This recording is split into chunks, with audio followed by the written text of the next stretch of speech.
Esa fue buena. Esa fue buena.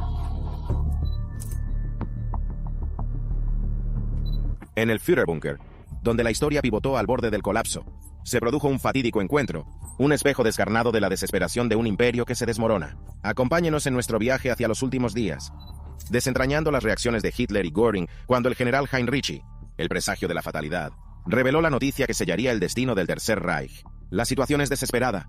El general Heinrich toma el mando. A finales de marzo de 1945, la sombra de la derrota se cernía sobre el Tercer Reich.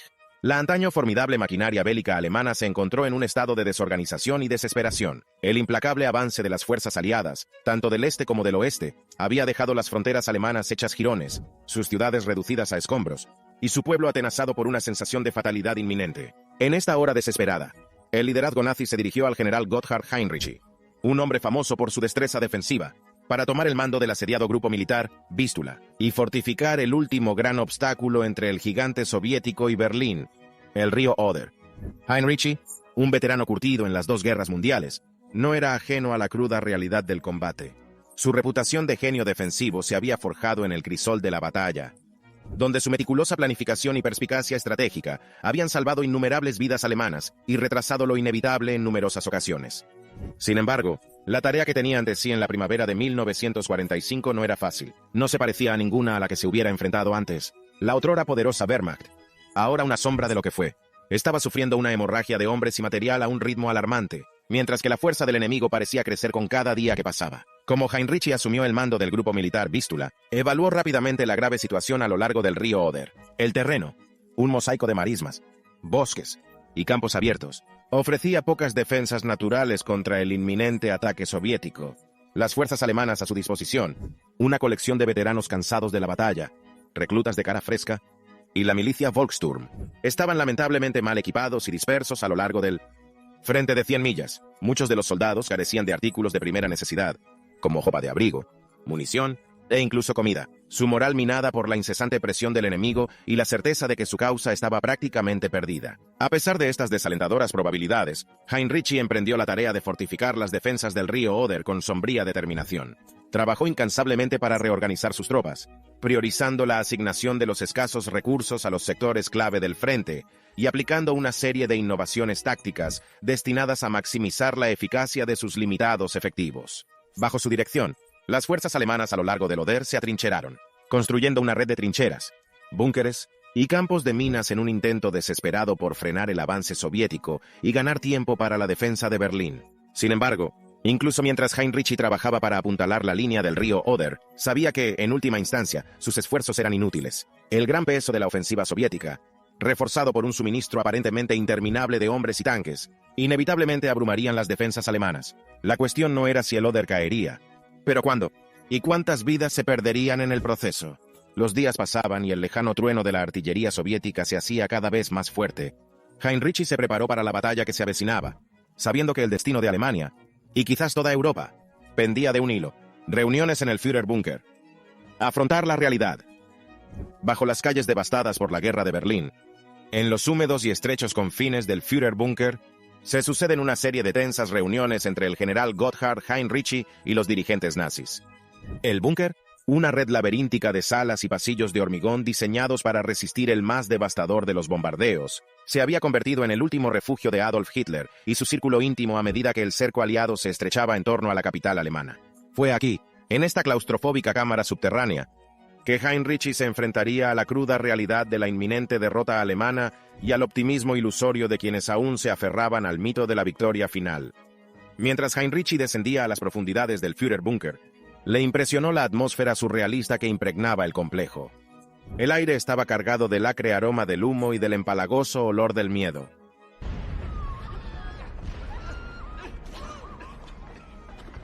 Mientras, el estruendo constante de explosiones lejanas y el parpadeo de luces eléctricas fallidas servían de sombrío recordatorio del caos que reinaba en lo alto. Los otrora opulentos aposentos, adornado con muebles finos y obras de arte de valor incalculable, ahora adquiría una palidez fantasmal, su grandeza subsumida por el peso de la inminente fatalidad. En el corazón del búnker, Heinrich se encontró cara a cara con los artífices de la caída de Alemania. Estaba Adolf Hitler, el propio Führer, su antaño magnética presencia, ahora mermada por los estragos de la enfermedad y la tensión de una guerra interminable. A su lado estaba sentado Martin Bormann, el despiadado e intrigante jefe de la Cancillería del partido nazi, y otros altos funcionarios, cada uno compitiendo por el favor de Hitler, incluso mientras el Reich se desmoronaba a su alrededor. Al comenzar las reuniones, Heinrich no perdió tiempo en exponer la cruda realidad de la situación. Con una voz a la vez tranquila e inquebrantable, pintó un cuadro de una Alemania al borde del colapso total. Habló del estado calamitoso de las defensas del río Oder, los menguantes suministros de hombres y material, y el implacable avance de las fuerzas soviéticas. Imploró a los dirigentes nazis que se enfrentaran a los hechos, reconocer que la guerra estaba perdida y tomar medidas inmediatas para salvar lo poco que quedaba del pueblo alemán y de su patria. Sin embargo, sus palabras cayeron en saco roto. Hitler y sus acólitos, todavía cautivos de su propia propaganda y de sus delirios de grandeza, se negó a aceptar la veracidad de la apreciación de Heinrich. Hablaban de armas milagrosas y victorias en el último momento, de la voluntad inquebrantable del pueblo alemán y de la invencibilidad de la raza aria. Rechazaron las advertencias de Heinrich como derrotismo, incluso la traición, y le exigió que continuara la lucha, cueste lo que cueste. A medida que se alargaban las reuniones, la atmósfera en el búnker se volvió cada vez más tóxica. Los ánimos se caldearon y volaron las acusaciones. ¿Por qué cojones? Mientras los dirigentes nazis se enfrentaban entre sí en un intento desesperado por eludir su responsabilidad en la catástrofe que se avecinaba, a través de todo, Heinrich se mantuvo firme. Su inquebrantable compromiso con sus soldados y su país, un faro de razón en un mar de locura. Sabía que sus palabras probablemente caerían en saco roto y que sus advertencias no serían escuchadas. Pero también sabía que tenía el deber de decir la verdad, por doloroso que sea. Recursos mal asignados y errores estratégicos. Mientras las últimas batallas de la Segunda Guerra Mundial asolaban el devastado paisaje de Alemania, la cuestión de cómo se había puesto de rodillas al otrora poderoso Tercer Reich ocupaba un lugar preponderante en la mente de muchos. Si bien la pura superioridad numérica y material de las fuerzas aliadas desempeñó un papel importante en la derrota de Alemania, fue la mala asignación de recursos y una serie de errores estratégicos que acabaron sellando el destino de la nación. En sus informes a los dirigentes nazis, el general Gotthard Heinrich puso al descubierto las consecuencias de estos errores, ofreciendo una acusación condenatoria de los fallos del régimen. Uno de los ejemplos más atroces de mala asignación de recursos fue el desvío de unidades Panzer de élite lejos de la crítica ribera del Oder. Estas formaciones endurecidas por la batalla, equipado con algunos de los tanques más avanzados de Alemania y dotado de sus tripulaciones más experimentadas, representaba la última esperanza del Reich para detener la marea soviética. Sin embargo, en un movimiento que desafiaba la lógica militar, Hitler ordenó que muchas de estas unidades fueran reasignadas a otros teatros, incluyendo el Frente Occidental y la defensa de Praga, dejando el olor peligrosamente expuesto. Heinrich, al asumir el mando del grupo militar Vístula, se apresuró a reconocer la insensatez de esta decisión. En sus informes a los dirigentes nazis, subrayó la importancia vital de la línea del río Oder, argumentando que representaba la última barrera importante entre las fuerzas soviéticas y Berlín. Pidió el regreso de las unidades Panzer, advirtiendo que sin su apoyo, las defensas alemanas se desmoronarían rápidamente bajo el peso del ataque enemigo. Sin embargo, sus peticiones cayeron en saco roto.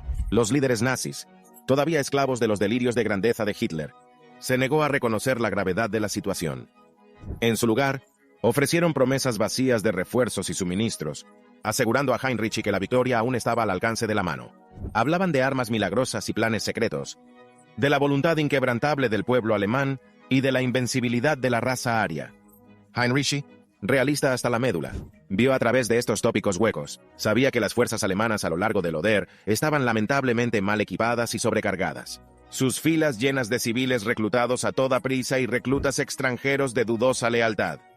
Él sabía que las fuerzas soviéticas, reforzado por un suministro aparentemente interminable de hombres y material, no se dejaría influir por la retórica o la propaganda. Sabía que sin un cambio fundamental de estrategia y una inyección masiva de recursos, la línea del río Oder caería, y con ella, la última esperanza de defender Berlín, a medida que los días se convertían en semanas y la ofensiva soviética se acercaba cada vez más.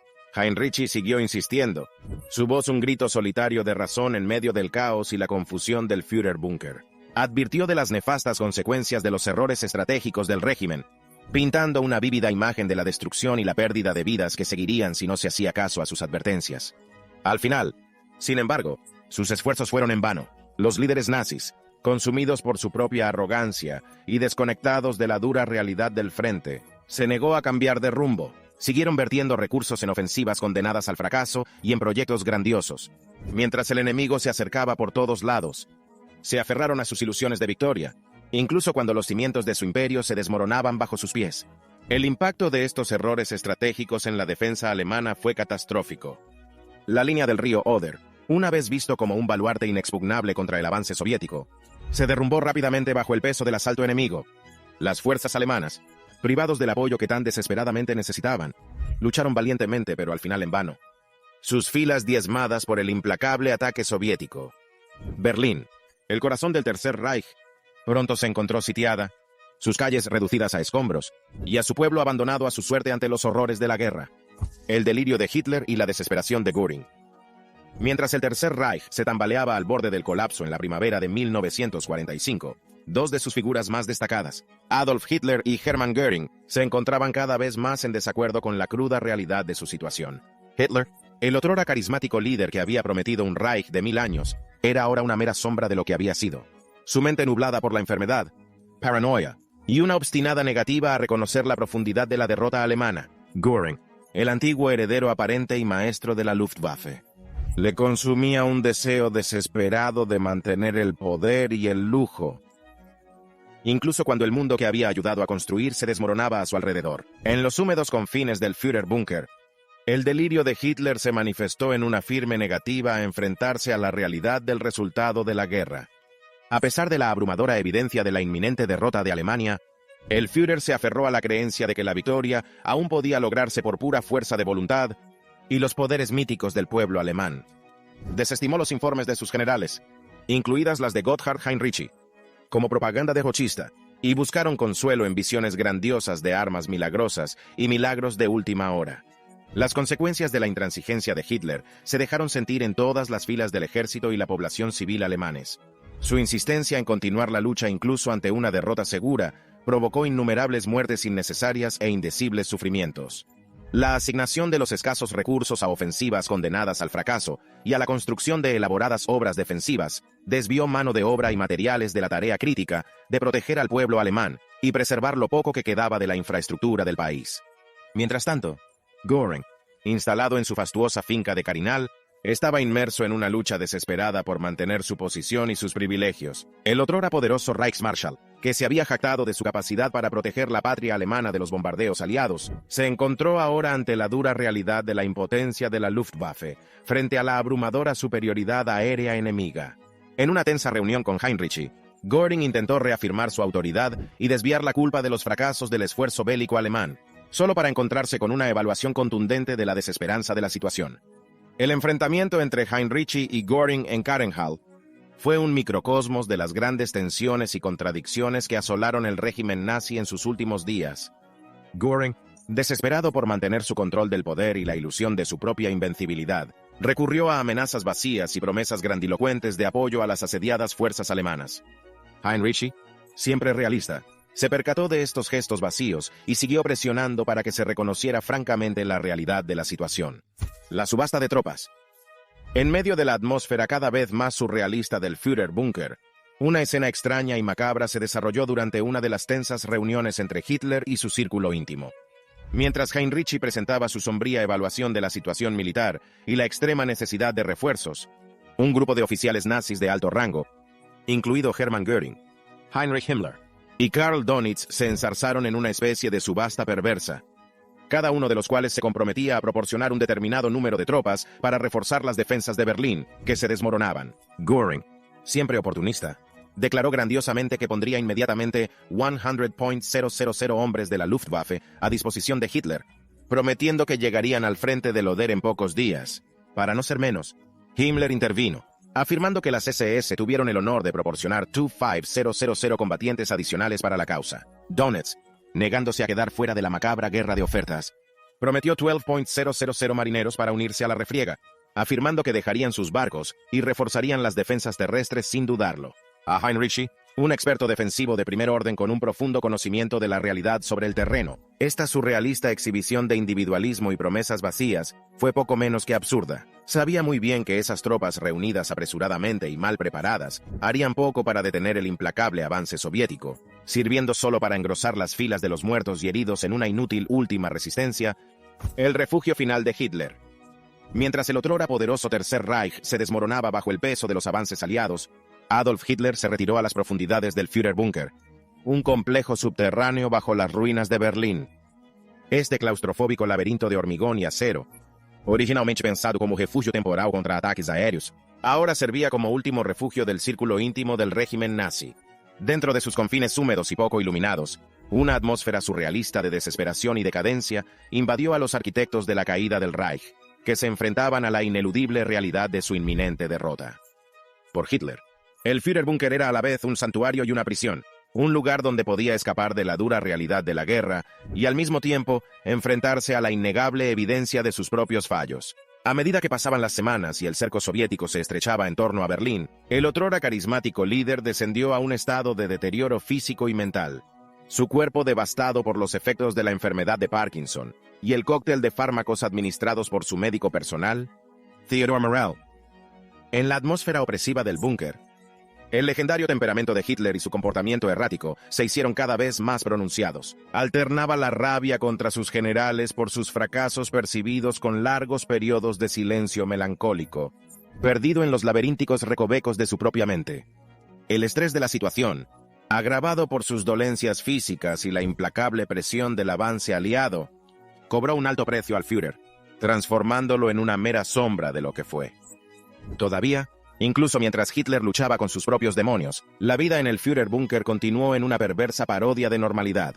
Oficiales nazis de alto rango, incluidos Martin Bormann y Joseph Goebbels, intentaron mantener un aire de normalidad, celebrando reuniones y dando órdenes como si aún se pudiera ganar la guerra. Otros, como Hermann Göring y Heinrich Himmler, se entregaban a los lujos y al poder, organizando lujosas cenas y participando en pequeñas intrigas, incluso mientras las paredes del búnker temblaban con el impacto de los proyectiles soviéticos. El marcado contraste entre la cruda realidad del mundo exterior y la atmósfera surrealista del Führerbunker no pasó desapercibido para quienes lo presenciaron de primera mano. Soldados y civiles por igual, atrapado en la vorágine de la batalla de Berlín, miraba a la élite nazi con una mezcla de desprecio e incredulidad, maravillándose de su capacidad para mantener la ilusión de poder y privilegio incluso cuando la ciudad ardía a su alrededor. El avance del Ejército Rojo y la caída de Berlín. Al amanecer de la primavera de 1945, las otrora formidables defensas de Berlín yacían en ruinas, destrozado por el implacable ataque del Ejército Rojo. La ofensiva soviética, largamente esperada y temida por los líderes nazis, por fin había empezado en serio, con millones de tropas aguerridas cruzando el río Oder y penetrando en el corazón de Alemania. Para los defensores de la capital del Reich, era el principio del fin. La velocidad y ferocidad del avance soviético cogió desprevenido al alto mando nazi. A pesar de las advertencias de generales como Gotthard Heinrichi, a medida que el Ejército Rojo irrumpió en el campo alemán, rodeando Berlín y cortando las líneas de comunicación de la ciudad con el mundo exterior, una sensación de pánico y desesperación se apoderó del círculo íntimo del régimen. Hitler, su mente nublada por la enfermedad y la desesperación, se retiró más profundamente en el Führerbunker, emitiendo órdenes cada vez más erráticas y poco realistas a sus asediadas tropas. A medida que la realidad de la situación se hacía imposible de ignorar, incluso para el más fanático de los acólitos de Hitler, una ola de recriminación y paranoia recorrió las filas de la élite nazi. Hermann Göring y Heinrich Himmler, los que una vez fueron los hombres más poderosos y temidos del Reich, se vieron acusados de traición y despojados de sus títulos. Sus desesperados intentos de negociar con los aliados fueron vistos como una traición a la visión del Führer. En medio de esta atmósfera de caos y desesperación, Hitler descendió a un estado de colapso nervioso. Los que una vez fueron grandes bulevares y plazas de la capital del Reich, que habían resonado con los sonidos de las tropas marchando, y el rugido de las multitudes adorando, ahora resonaban con los gritos de los heridos y los moribundos. El desmoronamiento de las ilusiones del régimen nazi. Mientras el Ejército Rojo estrechaba el cerco sobre Berlín y los aliados occidentales se acercaban por todas partes, el otrora poderoso edificio del régimen nazi comenzó a desmoronarse bajo el peso de sus propios delirios y contradicciones. Las grandiosas visiones de un Reich de 1000 años, construido sobre el mito de la supremacía aria y el culto a la personalidad en torno a Adolf Hitler, quedaron al descubierto como fantasías huecas. Sus promesas de gloria y conquista dieron paso a la cruda realidad de la derrota y la desesperación. En el corazón de este desenredo se encontraba el choque fundamental, entre la obstinada insistencia de Hitler en la posibilidad de la victoria y el creciente reconocimiento entre sus subordinados de que la guerra estaba irremediablemente perdida. En ningún otro lugar se ilustró este conflicto con mayor crudeza que en el enfrentamiento entre Hitler y su otrora leal lugarteniente, Hermann Göring. Mientras los aliados estrechaban el cerco sobre Berlín, Göring, sintiendo la inevitabilidad de la derrota, comenzó a distanciarse del Führer y a hacer preparativos para su propia supervivencia. En un intento desesperado por mantener su posición y sus privilegios, intentó entablar negociaciones con los aliados occidentales, con la esperanza de asegurar una paz separada que le permitiera conservar cierta medida de poder en una Alemania de posguerra. Hitler, siempre receloso ante cualquier indicio de deslealtad o derrotismo, reaccionó con furia a las maquinaciones de Göring. En un tenso intercambio, acusó al Reichsmarschall de traición y le despojó de todos sus títulos y poderes. Göring, por su parte, se retiró a su lujosa finca en Karrenhall, donde siguió disfrutando del lujo y planeando su propia huida del Reich, que se derrumbaba. El enfrentamiento entre Hitler y Göring se reflejó en las tensiones y conflictos más amplios que asolaron el régimen nazi en sus últimos días. A medida que la situación militar se deterioraba y la perspectiva de la derrota se cernía cada vez más grande, la fachada de unidad y propósito que una vez había caracterizado al Reich comenzó a desmoronarse. Ante una derrota inminente, funcionarios de alto rango se enzarzaron en una frenética lucha por la autopreservación, tratando de desvincularse de las atrocidades del régimen. Otros permanecieron obstinadamente leales, en un delirio de victoria, sordos al ensordecedor estruendo de los proyectiles soviéticos acercándose. En medio de esta atmósfera de desesperación y engaño, la voz de la razón y el realismo, encarnada por figuras como Gotthard Heinrichi, lucharon por hacerse oír. En una serie de tensas reuniones y enfrentamientos, Heinrichi trató de inculcar a los dirigentes nazis la desesperanza de su situación y la necesidad de actuar de inmediato para salvar lo poco que quedaba de Alemania y de su pueblo. Sus advertencias, sin embargo, cayó en saco roto, ahogadas por las promesas huecas y la retórica grandilocuente de quienes se negaban a afrontar la realidad de su inminente derrota. El acto final de Hitler. Mientras el cerco soviético se estrechaba en torno a Berlín y los últimos vestigios del Tercer Reich se desmoronaban, Adolf Hitler se preparó para su propio final con una mezcla de resignación y desafío. Escondido en las profundidades del Führerbunker, rodeado de un grupo cada vez más reducido de acólitos leales, el otrora poderoso dictador trató de coreografiar sus últimas horas con la misma meticulosa atención al detalle que había caracterizado su ascenso al poder. En un giro surrealista del destino, Hitler decidió marcar su inminente desaparición casándose finalmente con su amante de toda la vida, Eva Braun. La ceremonia, celebrada en la madrugada del 29 de abril, 1945, fue un asunto sombrío, a la que solo asistió un puñado de testigos y que tuvo como telón de fondo una ciudad en ruinas. Por Hitler, el matrimonio fue un último acto de desafío, un gesto de compromiso con la mujer que había permanecido a su lado durante los días más oscuros de la guerra. Con sus asuntos personales en orden, Hitler centró su atención en la cuestión de su legado político. En una serie de documentos dictados, expuso sus últimos deseos, nombrando a sus acólitos más fieles para puestos clave en los restos del Reich.